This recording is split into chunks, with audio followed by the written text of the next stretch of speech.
Welcome to all of you. सभी को नमस्कार। आज का अपना टॉपिक है मुद्रा मूल्य का निर्धारण, मतलब वैल्यू ऑफ मनी कैसे डिसाइड होती है। तो मुद्रा मूल्य का निर्धारण पढ़ने से पहले थोड़ी देर के लिए अपन किसी भी चीज़ की प्राइस कैसे डिसाइड होती है उसको देख लेते हैं। आप इससे पहले फर्स्ट ईयर में पढ़कर आए हैं कि किसी भी वस्तु की प्राइस किससे होगी, मांग और पूर्ति से। क्योंकि आज अपन किसकी वैल्यू डिसाइड करने वाले हैं, मुद्रा की। तो यहाँ पर मांग और पूर्ति किसकी हो जाएगी, मुद्रा की मांग और मुद्रा की पूर्ति। क्योंकि कीमत निर्धारण का हमेशा से सामान्य सिद्धांत रहा हुआ है कि मूल्य का या कीमत का निर्धारण वस्तु की मांग और पूर्ति से होती है।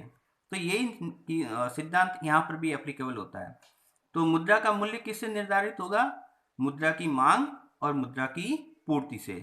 अब अपन देखते हैं कि मुद्रा की मांग किस वजह से की जाती है और इसका इसके ऊपर क्या इम्पैक्ट पड़ेगा, और मुद्रा की पूर्ति किसके लिए की जाती है और उसका इसके ऊपर क्या इम्पैक्ट पड़ेगा। तो सबसे पहले देखते हैं मुद्रा की मांग। मुद्रा की मांग के बारे में अलग अलग समुदाय की अलग अलग राय है। जैसे जो क्लासिकल इकोनॉमिस्ट थे वो ये मानते थे, प्रतिष्ठित अर्थशास्त्रियों का यह मानना था कि मुद्रा की मांग केवल किसके लिए की जाती है, विनिमय उद्देश्य, मतलब एक्सचेंज पर्पज के लिए ही अपन मुद्रा की मांग करते थे। इनका मतलब ये था कि हम केवल वस्तु को क्रय और विक्रय, बस इस उद्देश्य के लिए मुद्रा की मांग करते हैं कि मुझे कोई सामान खरीदना है इसलिए पैसा चाहिए, नहीं तो मुझे पैसे की जरूरत नहीं है। जबकि कीन्स का दृष्टिकोण ये था कि मुद्रा की मांग किसके लिए की जाती है, मूल्य संचय के लिए। मतलब मैं कमा रहा हूँ, मैं अपनी ज़रूरतों के बाद में कुछ पैसा सेविंग के रूप में भी रख सकता ताकि फ्यूचर में मैं उसका यूज कर सकूं। तो यहाँ पर कीन्स ने मूल्य संचय पर जोर दिया था। और आपने जैसे फर्स्ट ईयर में पढ़ा भी होगा कि कीन्स ने 3 उद्देश्य के लिए बताई थी मुद्रा की मांग। व्यवहार उद्देश्य, मतलब मैं अपने डेली जो ज़रूरतें हैं उनको पूरा करने के लिए पैसा पास में रखना चाहता हूँ। फिर है दूरदर्शिता, कभी आकस्मिक रूप से दुर्घटना हो जाए या बीमारी आ जाए उसके लिए। और तीसरा है सट्टा उद्देश्य, जो आप जानते हो ब्याज दर पर निर्भर करता था। तो कीन्स ने इन 3 चीज़ों के लिए मुद्रा की मांग को बताया था। लेकिन यदि अपन आधुनिक दृष्टिकोण की बात करें तो इन अर्थशास्त्रियों का ये मानना है कि कीन्स ने कहा सही है, इसमें कोई दो राय नहीं है, लेकिन मैं अपने व्यवहार के लिए, अपनी दूरदर्शिता के लिए और सट्टा उद्देश्य के लिए, इन सब के बीच में फर्क करना मुश्किल होता है। क्योंकि मैं मेरे घर में पैसा रख रहा हूँ तो वो अलग अलग कैसे अपन डिसाइड करेंगे कि ये पैसा मैं दुर्घटना के लिए रख रहा हूँ और ये पैसा मैं और ज़्यादा पैसा कमाने के लिए रख रहा हूँ।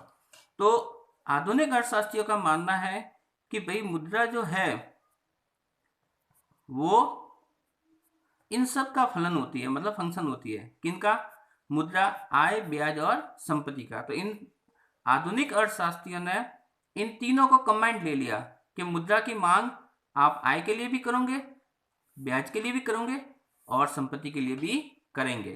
तो ये है मुद्रा की मांग। जाहिर सी बात है, इसमें अपन सिंपल सा कहते हैं कि मुद्रा की मांग और उसके मूल्य में जब अपन कनेक्शन देखते हैं तो हमें एक सीधा सा कनेक्शन दिखता है। मुद्रा की मांग बढ़ेगी तो मुद्रा का मूल्य क्या होगा, बढ़ेगा कि घटेगा? सिंपल सी बात है, बढ़ेगा। क्योंकि पैसे की डिमांड बढ़ रही है, इसका मतलब पैसे की वैल्यू बढ़ रही है। दूसरी साइड अपन देखते हैं मुद्रा की पूर्ति, और यहाँ रिवर्स में भी वही बात। यदि मुद्रा की मांग घट गई, लोग पैसे ही नहीं लेना चाह रहे, इसका मतलब पैसे की वैल्यू घट रही है। मुद्रा की पूर्ति को, चूंकि अपने सिलेबस में ये अपने आप में एक बहुत वाइड डिटेल में दिया हुआ है, इसलिए अपन इसको डिटेल से फिर से पढ़ेंगे। लेकिन फिलहाल अपन यहाँ देखते हैं कि जब अपन ये पढ़ रहे हैं कि मुद्रा का मूल्य निर्धारित होता है किन से, मुद्रा की मांग से और मुद्रा की पूर्ति से।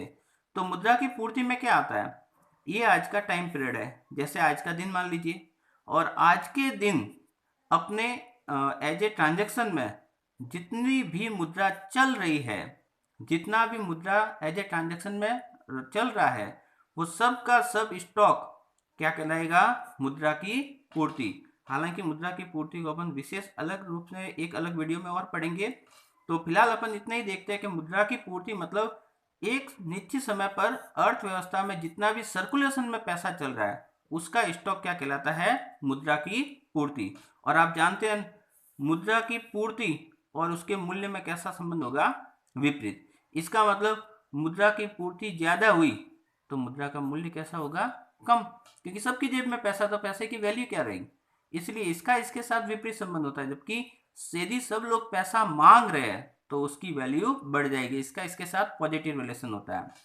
अब मुद्रा का मूल्य कहाँ निर्धारित होगा?